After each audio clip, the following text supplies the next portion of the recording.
Space89, where we are going deeper and deeper. And something is happening here on the north side of the space.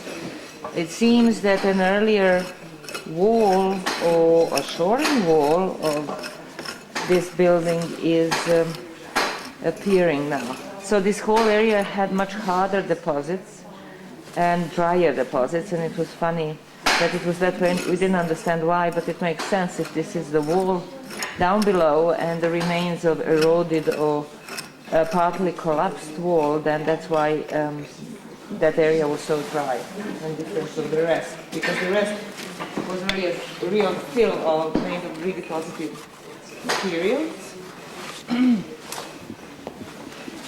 And we are also following the bricks in this area, and bricks and mortars. And actually, let me go in, you can stay here, I'll point to a couple of things that are going on in here.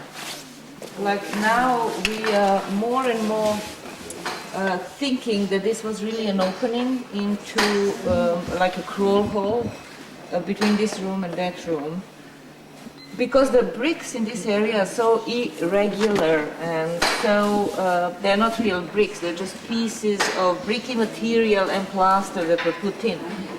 We have here real bricks and mortars, but then here they disappear, and so we'll see what goes on down below.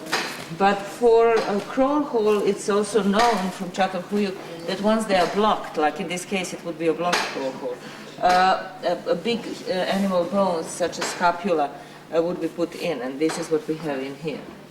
So it was also suggested that this corner of the wall could have been a redeposited big chunk of wall that was put in order to block the opening later on when they decided to block the opening. So we're not entirely sure that this seems like in situ still.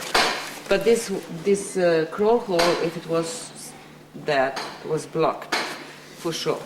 So now also we're looking at the east wall of the space, and it doesn't have any plaster. We thought it has a surface of some kind, but it is true that it is maybe the surface made just by salts and build up on it, and it looks like a surface, but it's not. In that case, this side would not have any plasters preserved, and as well as the north wall and as well as the south wall, which is also quite interesting because in the south wall we have it seems that these bricks are continuing that way, and as well as in the west wall, it seems that the west wall bricks are continuing towards the south.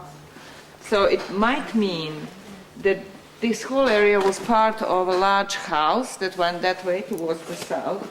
Later on, it was these three rooms were separated from the house by putting in additional wall this way.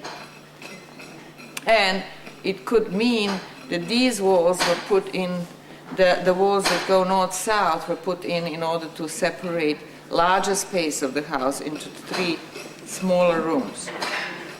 So we will be investigating that, but there are elements towards that